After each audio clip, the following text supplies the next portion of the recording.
Hi, Rich Leiter here. Today I'd like to read a section of my novel, Leaving Home. Here it is. In a minute. There. Okay, in this section that I'm going to be reading, the protagonist, the main character in the story, a young man by the name of Franklin Cohen, has returned from college and is now living with his parents once again. And there's a lot of tension in the air.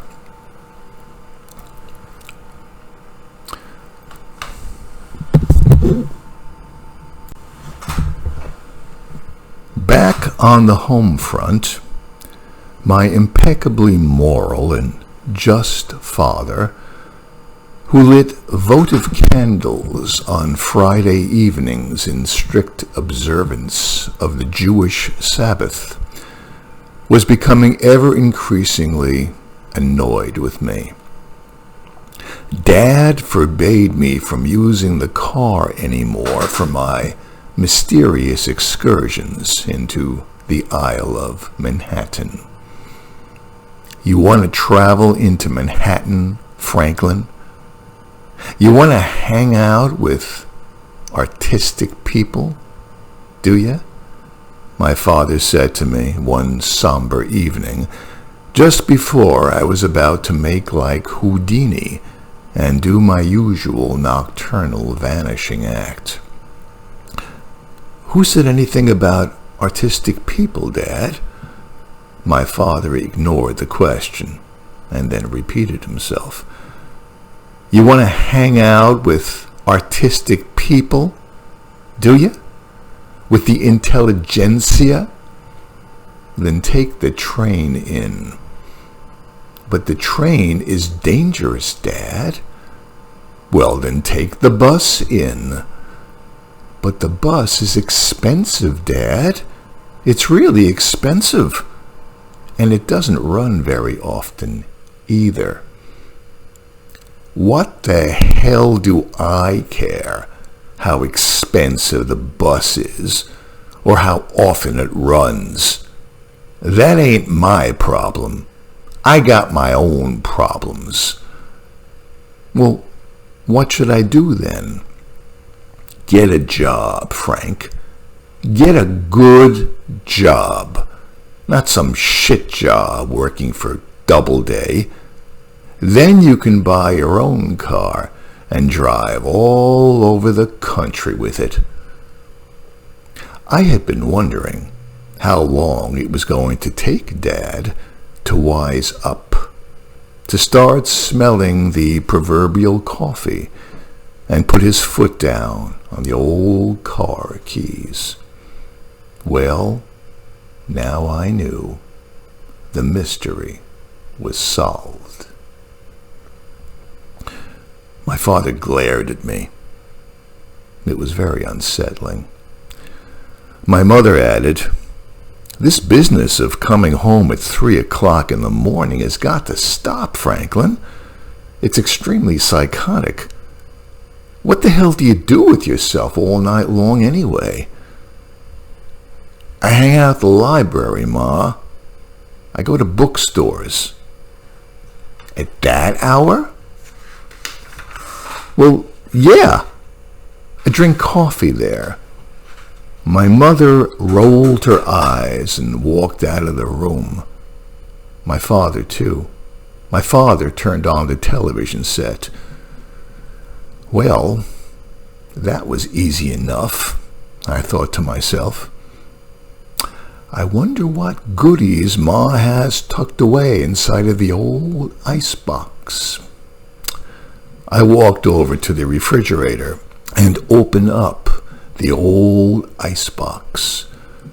There was a pint of vanilla ice cream inside of it and a couple of Oreo ice cream cookies. I picked up an Oreo ice cream cookie and then proceeded to tear off its plastic wrapper. I ate it. I liked it.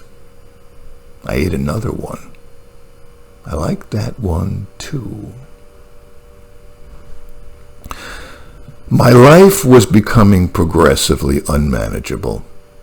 The doorman of the building, Roberto, an extremely affable and intuitive fellow who sensed immediately that I wasn't myself, tried to buoy my waning spirits with the following sage piece of spiritual advice.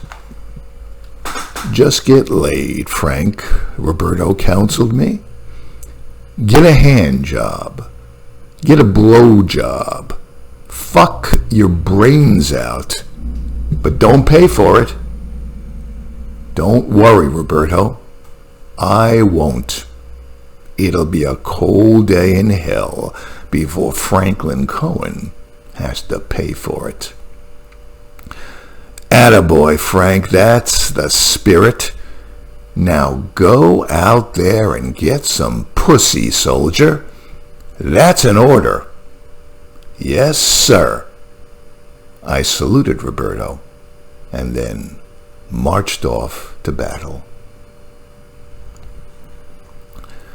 Another time, Roberto said to me, "You know what's missing from your life, Franklin?"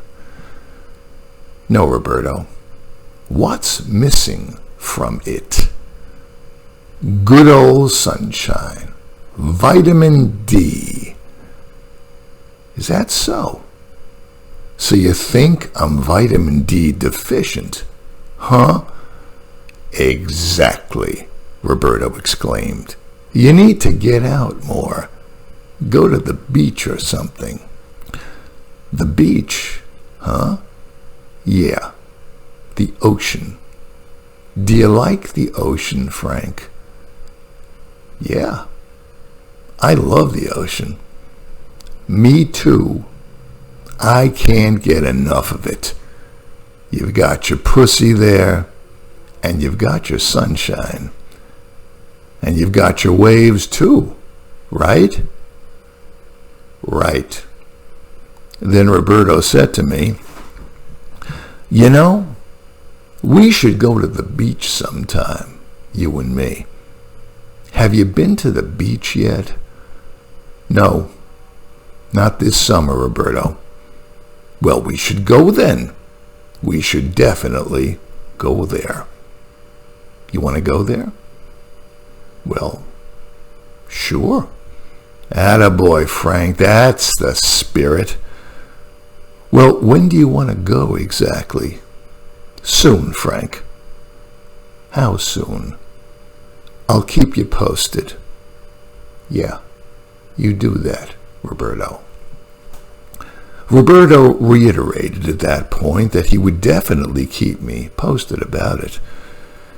And then he started going on again about the beach, about all the sunshine and about all the vitamin D and all the great pussy there, especially the pussy. Needless to say, Roberto and I never actually went to the beach together. Maybe Roberto did, by himself, but he never mentioned it to me, and I never asked him about it. All summer long, I hung out in my room. I read stuff, porno mostly, and I masturbated to kill time. My favorite pornographic magazine was a little number called Jugs. The photographs were taken in black and white, and they were printed on the shittiest newspaper you could imagine. However, I still found them extremely stimulating, considerably more so than the photos taken in your so-called classier rags, such as Playboy, Penthouse, Hustler, etc. Phony women. All phony. Airbrushed into oblivion. Real women weren't airbrushed. They had moles, imperfections. One breast was sometimes larger than the other breast, or hung down more than the other did. They had scars from C-sections. They had stretch marks. Real women. Sometimes, late at night, I could hear the couple who lived directly above us. The wife, a bleached blonde. The husband, a corrections officer, smoked cigars. El Productos, always stunk up the entire building. Roberto had once bragged to me that he had had sexual intercourse with Mrs. Corrections Officer, which I seriously doubted, knowing Roberto. Roberto would often brag to me about his various conquests since becoming a doorman. He would commence the bragging with the 8th and highest floor, and then he would continue the bragging with each of the lower floors, stopping only when he had reached the basement. According to Roberto, there were many, many hot ladies who owned apartment shares within the cooperative, and they were all very, very, very frustrated. Roberto would then commence describing every single one of these hot ladies in meticulous, exquisite detail. He would describe their moles. He would describe their scars, how much hair they had in their most intimate regions. You know, stuff like that. Important stuff. Roberto could go on all day about it. Now, at the same time that I was hanging out with my good buddy, Roberto X, and learning all about my vitamin D deficiency, I started rereading what is probably my favorite book in the entire universe, right after Humboldt's Gift by Saul Bellow and Factotum by Charles Bukowski, entitled Endurance, Shackleton's Incredible Voyage. This one was about the famous explorer's ill-fated expedition to reach the South Pole in the winter of 1914. My father always had plenty of books lying around on famous explorers and famous mountain climbers, hunters, deep-sea divers, the scientists who worked on the Manhattan Project. My father was just crazy about these larger-than-life types of characters. Read about them all the time. I, too, was crazy about him, particularly Shackleton. I just loved Shackleton. Couldn't seem to get enough of the guy. For anybody who was into famous explorers or into stories about incredible feats of survival, then Sir Ernest Shackleton is definitely the guy. Not just a man, mind you. Something bigger. Something much bigger. A giant. A titan. A colossus. A demigod. He was like Hercules. He was like Prometheus. He was like Beethoven, especially Beethoven. He was like Beethoven's Fifth Symphony or his Appassionata incarnate. Energy. Primal energy. The life force in its purest form. This type of primal energy is something which we urban dwellers have largely forgotten about. What with all of our creature comforts and mood-altering psychiatric happy pills. But rest assured, it is still with us. It is still with us, and it is still all around us. Some things are truly eternal. After I finished reading, and then rereading for like the 20th or the 30th time, the account of that incredible voyage, and then of that subsequent incredible voyage from Elephant Island to South Georgia Island in a lifeboat called the James Cairn, I started rereading yet again another great book called Annapurna by Moritz Herzog. Then, after I had finished reading Annapurna, I started to reread View from the Summit, the remarkable memoir by the first person to conquer Everest.